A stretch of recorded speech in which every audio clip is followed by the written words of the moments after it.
Hello, everyone. My name is Dr. Brian Thatcher, and welcome to Mercy Unbound. It's a series that aims to provide hope, an avenue for healing, and one that will help you understand and then live the great mercy of God. With me today, I have a fascinating guest, Dr. Patricia Santy from California. She's a retired medical doctor, a psychiatrist, former NASA flight surgeon, who worked on the Challenger program with all its tragic consequences.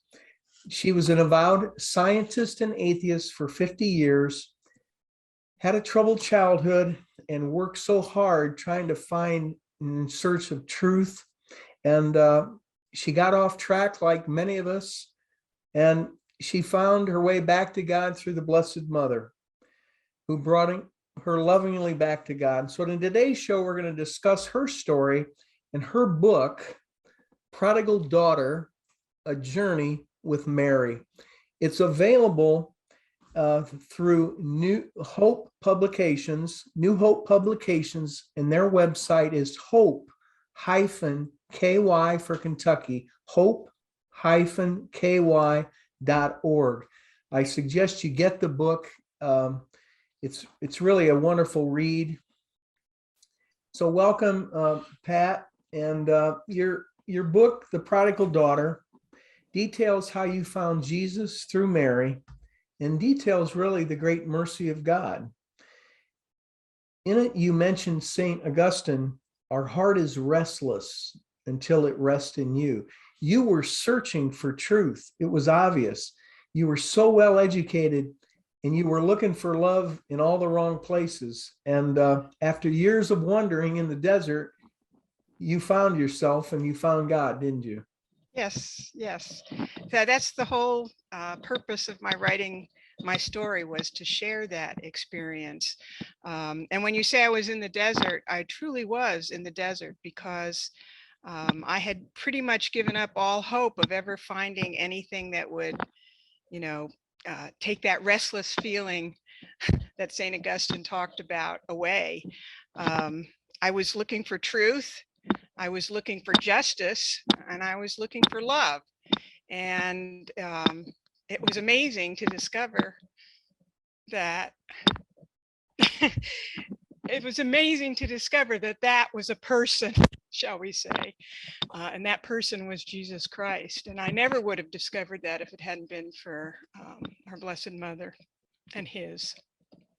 So,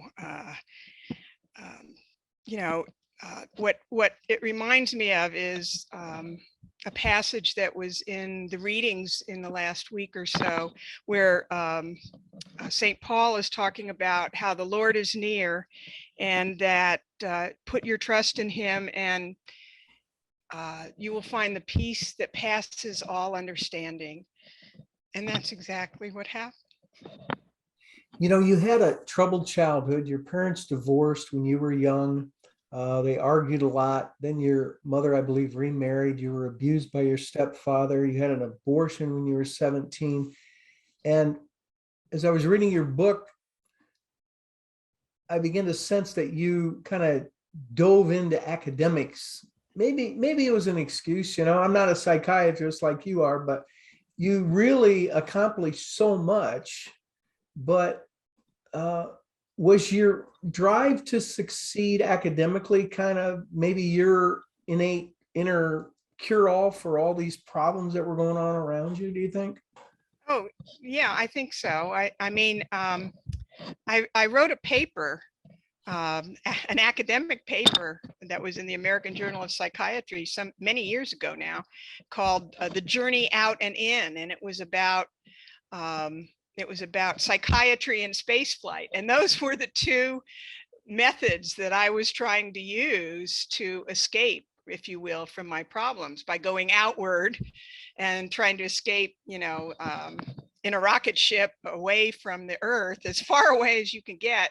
And then the other method, I think, was going internally. And that's because I think my personality was more introspective. I tended to think about things a lot, and that's why I was drawn to academia. And yeah, so I use both of those methods really to kind of cope with the unhappiness that I had inside. Not just cope with it, but to try to escape from it. And I became a doctor really, I think, to heal others, but what really was motivating me was a desire to heal myself. So Is it fair to say that in academia and in the higher level education of today, that if you believe in God, it's just science hasn't figured out the answers to some of it yet, but they will, and you're like from the 12th century almost. Was that kind of your thinking at the time, that the answers are in the books? And yeah, I think that's true about what you said about academic circles in general, although there are exceptions to that. And I think I write about a doctor that I met when I was an atheist, who was what I considered an incredible healer. He was one of those doctors who had faith, and he used to put his hands on people and say, "You're going to be okay." And you know what? I was always amazed at how they were. And that struck me at the time, although I wasn't ready to really, process that internally. But yeah, I think that the academic world and science in general has not just a disbelief, but almost a mocking disbelief in anyone who really expresses a belief in God, a belief in miracles, a belief in, anything that is religious in nature. And what was amazing to me to discover was how many scientists in the past have had a devout belief in God. I think I quote at the beginning of my book from Werner Heisenberg: "The first gulp from the glass of natural sciences will make you an atheist, but at the bottom of the glass, God is waiting for you." And that's really true, is that many people come into science with a belief in God and they lose it. And then there are some who come into science with without a belief in God, and they find God. So, both things are possible. And yeah, I look to books for the answer. And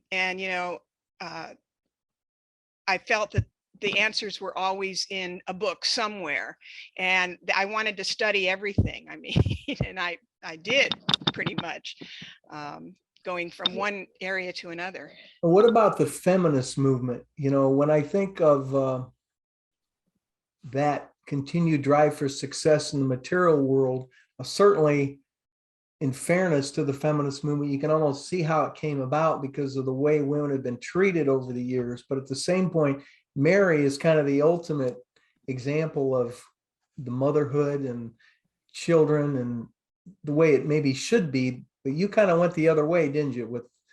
Yeah, I was, well, you can say I was fortunate or unfortunate to be born, so that in the 60s, when this all started, it was all new and heady. I mean, the whole idea of the women's movement, not having to wear a bra, going out, and we were equal to men. And, I remember the famous mantra at the time, which was, "A woman without a man is like a fish without a bicycle."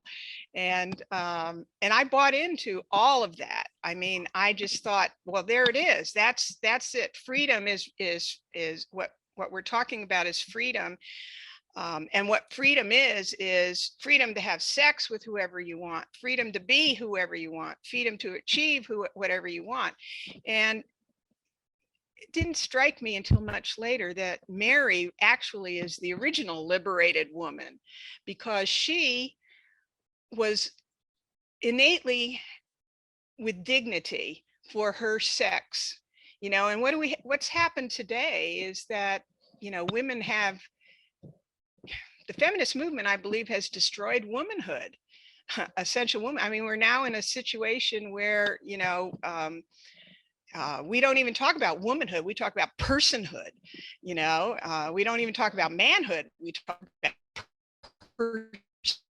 personhood, and persons can have babies.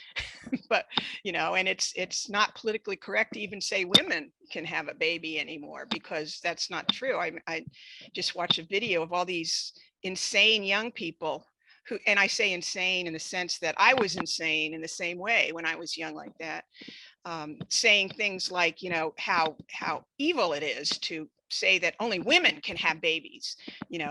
Everybody can have a baby. And that basically minimizes womanhood. Even in your marriage, it seemed you were two scientific people who were living in the same household, but it wasn't in some ways the communication, was it? In my marriage, you mean? Right. Yeah. Yes. Well, I think I was not a good person for marriage, because when I first started out, I really this whole feminist movement made me buy into what I call the myth of myself, and it was always about me, myself, and I. That was that was the goal.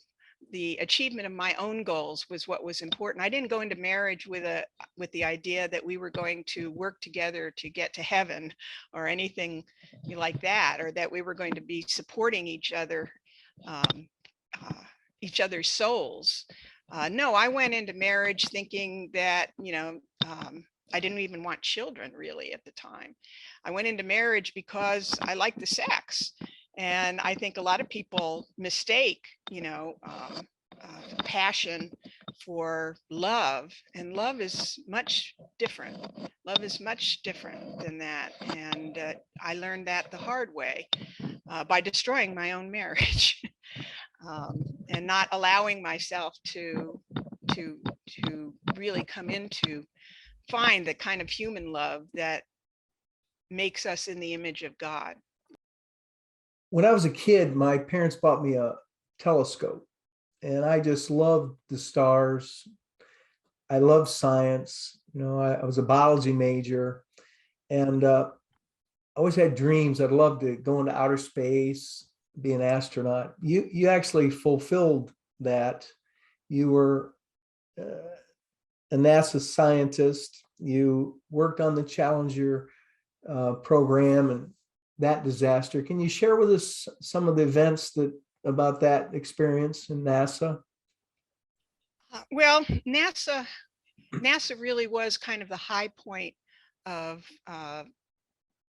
my dreams, if you will. I wanted to be a doctor. I wanted to be an astronaut.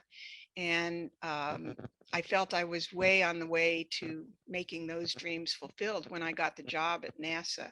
Of course, they told me, the people I knew inside the agency told me to minimize that I was a psychiatrist, because, this was an agency of engineers, and I was an engineer too. I have a degree in engineering. So, but that I should not talk about the fact that I was a psychiatrist. So I didn't. And I got the job as a flight surgeon at NASA, which was wildly, wildly exciting. I mean, I got to train with the astronauts. I got to learn how to fly a jet. I got to be weightless in the vomit comet, as they call it, the KC-135 that goes on. I got to be the medical doctor for the astronauts, and I got to work. The most exciting thing was working in mission control, where it was, you're probably old enough to have been a Star Trek fan, right? And I felt like I was on the bridge of the Starship Enterprise when I was working in mission control, and I was Bones McCoy, making the medical decisions, and being one of the few people who could talk during a mission to the astronauts. So it was very exciting. In your book, you have a picture of you at the mission control, I remember seeing. And but that turned into tragedy with the Challenger, didn't it? Yes. And, I was the crew surgeon, or the deputy crew surgeon, for a number of shuttle missions. And the Challenger was a very, very painful experience, obviously, for everybody who was involved in it. It was a painful experience for me individually, because I knew the people the astronauts and mission specialists and Krista McAuliffe and those people very well. And in fact, since I was the crew surgeon, I was involved in a lot of day-to-day activities that they were involved in their training. So when that happened, I was in launch control, which was in Florida. And so I got to observe firsthand the concerns that people had over the days that they tried to launch Challenger. And remember, it was very cold that day, and much colder than it had been in a very long time in Florida. And I had not even brought to Florida when I flew down there even a jacket. I just had my flight jacket was the only thing that I had, and was freezing when I drove into launch control that morning for the launch. So I was not surprised that it was postponed, and it was postponed over, you know, almost a month. I think it was originally going to launch. I don't remember the exact dates, but I believe it was originally going to launch in December, and we didn't get around to launching it until later in January. But it was very cold that day, and there was a lot of discussion in launch control about whether we should launch or not. And of course, most of us were not privy to the private discussions. That only came out later with Morton Thiokol and the other contractors. But I remember thinking, well, they're not going to launch because, you know, nobody's ever had experience launching in this kind of weather. And then they did, and I thought, oh, well, it must be safe. So it was given the go, and of course all the astronauts, the pilot and commander of the mission, both said they were go for launch. I've never heard any of the astronauts ever say they weren't go for launch. So it was, I think it was ridiculous to depend on their assessment. It should have been the assessment on the ground. And then I think it was at 28 seconds into the launch, there was this, well, first of all, after the launch, like at about the 3 or 4 second minute, the all of it is turned over to mission control in Houston, and those of us in launch control turn around and look through a window where we can actually now observe the launch, because our task is over, except for mine. In launch control, one of the things that the flight surgeon does is arrange for emergency return to launch site. So the emergency vehicles, et cetera, are available, and we send them to where the shuttle is going to land if it comes back from an emergency before it reaches orbit. But I turned around to look, and then there was, at the 28 second mark, a big explosion, a white cloud. And we all sat there kind of breathless, not knowing what was going on. And expecting at any moment the shuttle to come out of that white cloud intact. So I was already starting to prepare a return to launch scenario. And we waited and waited, and it didn't come out. And it was all of a sudden, I heard mission control say there's no download, meaning that they could not get any voice reaction from the crew. And I knew at that point that they were dead. I knew that. And for me, I felt like my next responsibility was as quickly as possible to get to the families who were watching the launch. And I had to ask special permission because they immediately locked down launch control so that everything would be as it was at that moment. And tried to get to the families who they took to crew quarters at Space Center in Florida. You know, you go into great detail in the book, and I'm going to encourage our viewers to get the book, Prodigal Daughter, A Journey with Mary, because if I remember, you even met the President Reagan, I believe. Yes, that was a very profound experience for me. As the crew surgeon, I accompanied the families to their meeting with him prior. This was the Friday. I mean, Challenger exploded on a Tuesday. On Friday, President Reagan came to Houston to give a talk to meet with the families, to lead the nation in mourning, if you will. And so I got to the privilege of being with the families when they met with him, although I was told to stand off to the side. Yet he asked who I was and came over to me during that meeting, and was very sympathetic when he found out I was the doctor involved in the mission, and comforted me. And I will never forget that.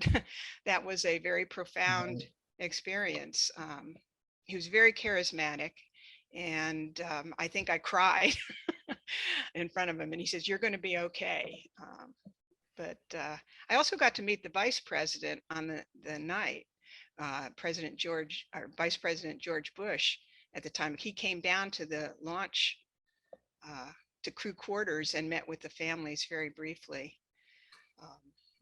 You know, Pat, you got a lot of interesting stuff in your book, and I want to, if I could, just change gears for a little bit, because one of the things that intrigued me was you were a vivid dreamer, and you heard a voice one day that you knew was God, but you heard "when, daughter."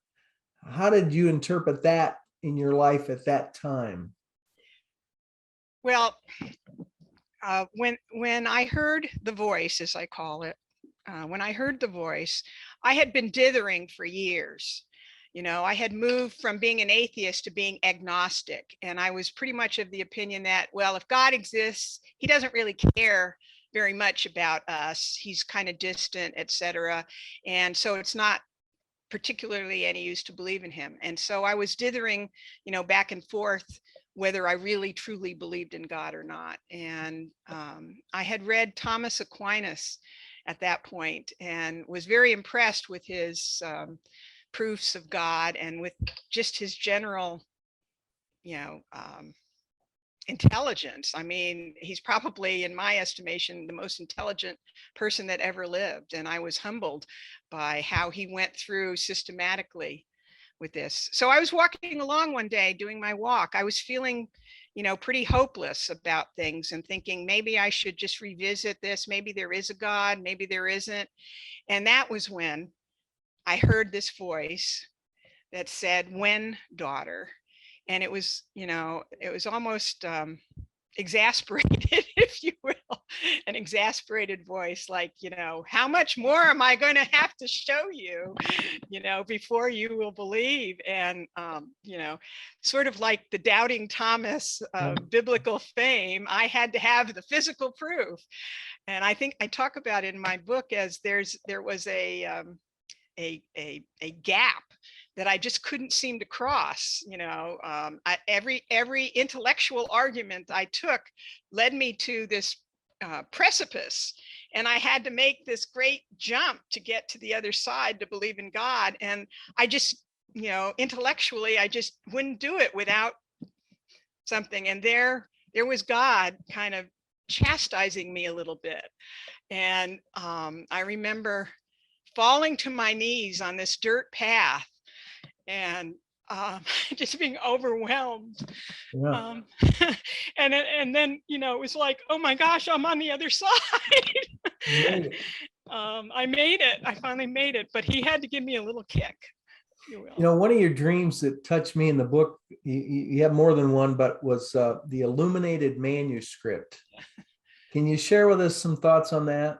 Yes, that was a dream that prompted me actually to write the book. And it didn't actually prompt me, it forced me to write the book, because after I had that dream, I couldn't do anything else. I think I had that dream in February and I finished the book at the end of March. Wow.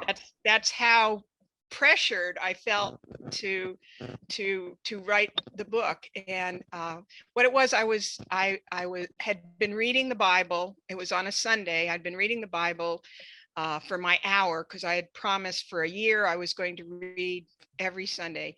And I felt very drowsy because it was cold, the fireplace was warm, and I just drifted off to sleep. And in my sleep, and my dream was, I saw this illuminated manuscript, like a medieval manuscript. And it took up the entire field of vision, but I couldn't really make out what was on it. And I kept saying, you know, Lord, I can't read it. and it would get bigger. And I saw Our Lady of Fatima in the picture of it, but I still couldn't read the words. And after it getting bigger, I said, why can't I read it? And the answer was, because you are going to write it. And it struck me that, you know, I knew instantly what I had to write, because it was an illuminated manuscript, and it was like an illumination of my conscience, if you will. I had to go through all of the things that all of the ways that I had separated myself from God, and how Mary had brought me back in those different ways. And so the book just sort of came to me in that dream, if you will. So. Wow. You know, here we have this successful scientist, engineer, doctor, NASA scientist, atheist, feminist. And then I want to read from page 72 out of your book and just share your thoughts as I read it.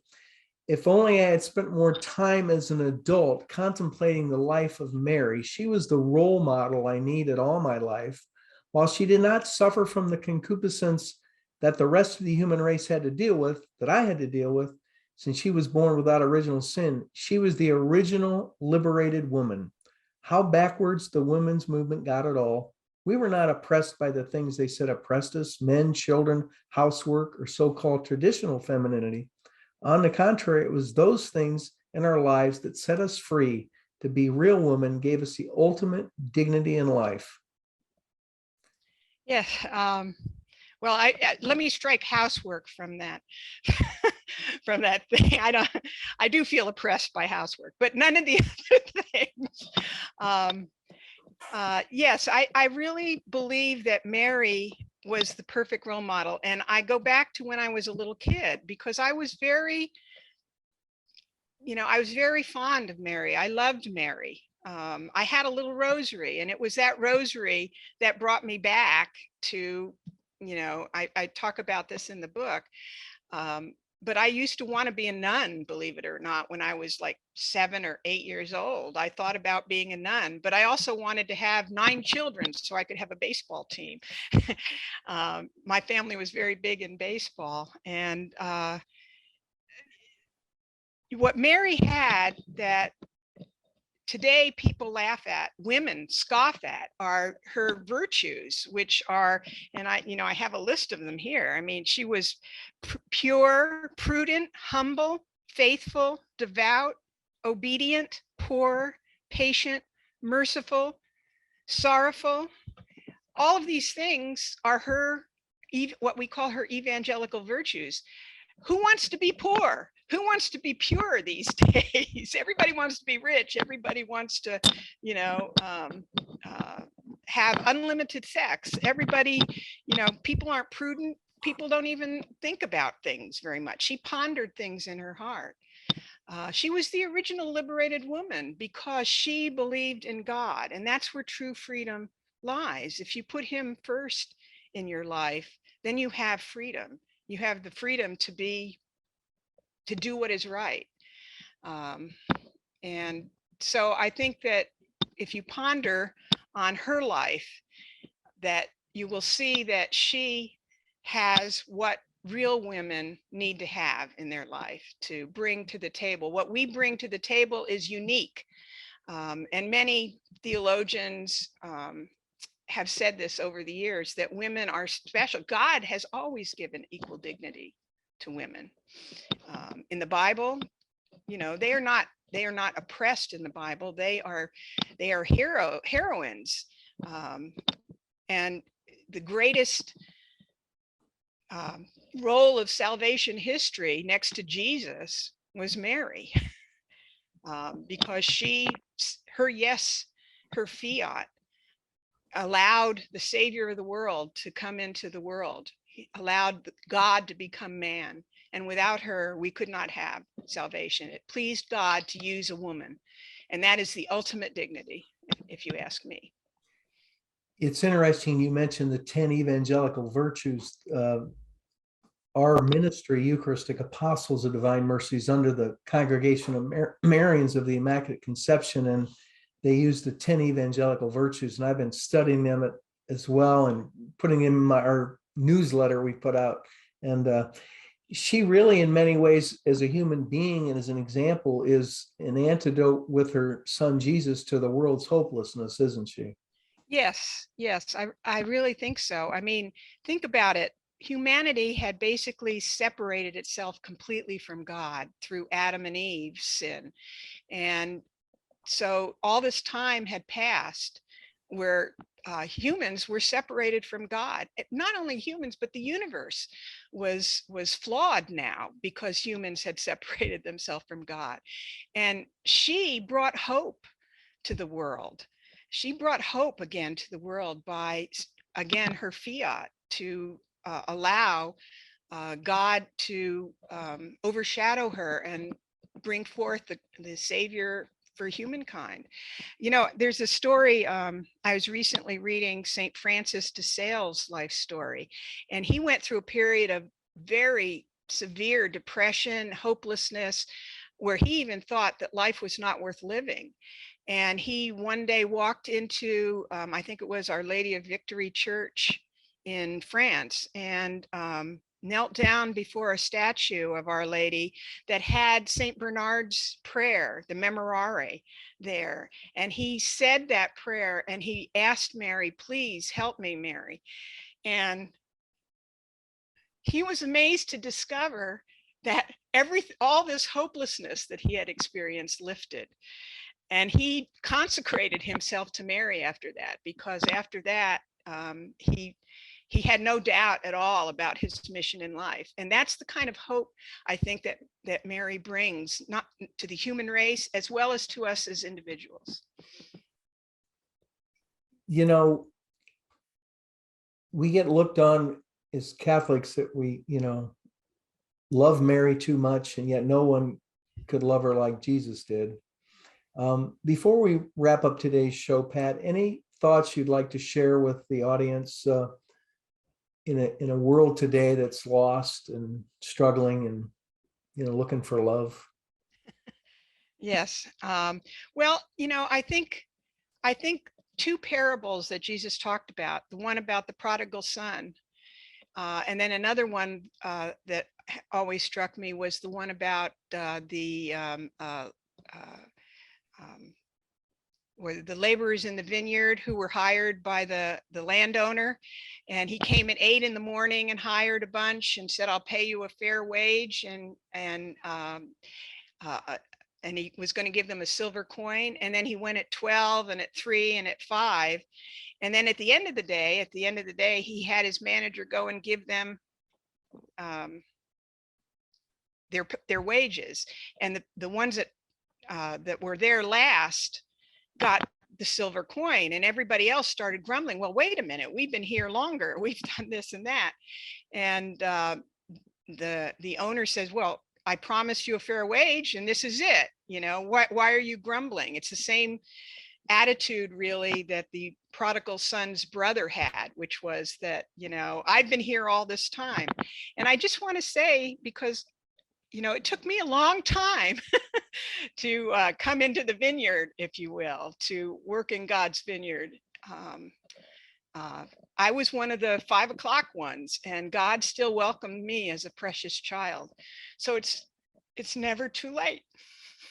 That's what I want to say. Praise the Lord. Yeah.